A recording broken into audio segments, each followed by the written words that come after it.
द्विआधारी संबंध क्या है? गुरु जी क्या बात कर। आइए, द्विआधारी संबंध क्या होता है? बाइनरी रिलेशन क्या होता है? बाइनरी मतलब स्वयं का स्वयं के साथ, स्वयं का स्वयं के साथ जो संबंध है वो क्या है? बाइनरी है।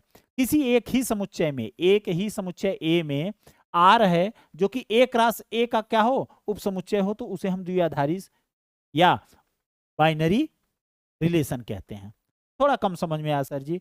अपना ही परिवार, घिवड़ान थरिये में हिंदी में, हाँ, ए क्रॉस बी जो ले रहे थे बस उसी को हटा दीजिए, ए क्रॉस ए कर दीजिए। मतलब एक ही समुच्चय के भीतर, एक ही समुच्चय के भीतर अवयवों का आपस में जो संबंध बनता है उसे हम क्या कहते हैं? Binary relation. आइए देखते हैं। ए अवयव ले लीजिए, 1, 2, 3 ले लीजिए। ठीक है, हाँ सर ठीक है, कोई बात नहीं। अब अगर हम कोई समुच्चय में संबंध बनाना चाहते हैं तो ए क्रॉस ए अगर हम लिखना चाहेंगे तो क्या लिखेंगे? ए क्रॉस ए, यानी ए के अवयव का, सॉरी बी बार बार क्यों लिख रहे हो भाई? ए क्रॉस ए। तो इसके जितने भी अवयव हैं उनका आपस में संबंध कैसे लिखेंगे? एक का संबंध स्वयं के साथ अगर होगा तो 1, 1, 2, 2, 3, 3, ठीक है, और 1, 2, 1, 3 लीजिए, 2, 1, 2, 1, 2, 3, 3, 1, 3, 2 लीजिए भाई, ए क्रॉस ए बन गया। अब ध्यान से देखिएगा, इसमें अगर 3 अवयव हैं तो इसका स्क्वायर कर दीजिए, 9 अवयव मिले होंगे आपको, गिन लीजिए। ये भी नोट करा दे, तुरंत तुरंत तुरंत करा दे, याद है तो तुरंत करा देते हैं, नहीं तो बाद में भूल जाएंगे भाई।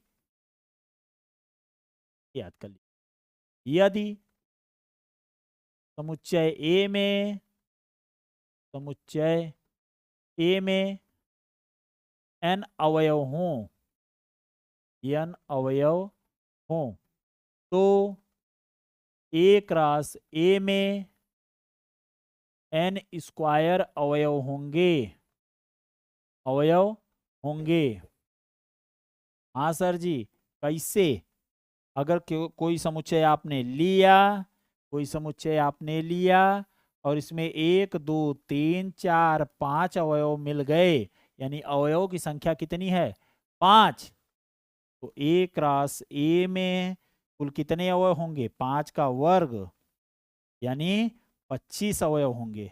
कुल कितने अवयव होंगे? 25। कोई कह दे कि इस समुच्चय में अगर हम कुल सर्वाधिक सर्वाधिक बाइनरी रिलेशन कितने बना सकते हैं? बाइनरी रिलेशन, यहाँ द्विआधारी संबंध, कुल कितने द्विआधारी संबंध बना सकते हैं? तो समुच्चय में जितने अवयव रहेंगे उसी का वर्ग कर दीजिए, 1, 2, 3, 3 का वर्ग 9, टोटल 9 बन सकते हैं। 1, 2, 3, 4, 5, 6, 7, 8, 9 सर्वाधिक, हम बात बोल रहे हैं सर्वाधिक, ठीक है। तो आर क्या हो सकता है? अधिकतम ए क्रॉस ए। अगर हम R1 कोई एक ले लेते हैं इनमें से, जैसे हम कहते हैं 1, 1, 2, 2, 2, 3, ये क्या है?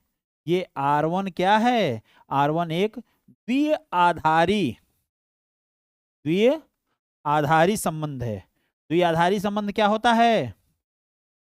द्विआधारी संबंध क्या होता है? जो अपने अंदर ही संबंध हो, ठीक है, ऐसा संबंध जो अपने ही समुच्चय के अवयवों के साथ जुड़ा हो, अपने ही समुच्चय के अवयव। जैसे आपका परिवार है जिसमें आप रहते हो, तो आप हो गए एक अवयव। आपका संबंध किससे? पापा, मम्मी, दादा, दादी, भैया, भाभी, चाचा, चाची, बड़े पापा, बड़ी मम्मी, घर के परिवार के अंदर ही ये संबंध बन रहे हैं कि नहीं? तो ये वाले जो जितने भी संबंध है वो कैसे संबंध है? द्विआधारी। और जो घर के बाहर वाले, घर के बाहर जो हैं वो संबंध क्या है? वो संबंध है, ठीक है, क्लियर हो आप? हाँ, अंकों के साथ खेल रहे हो।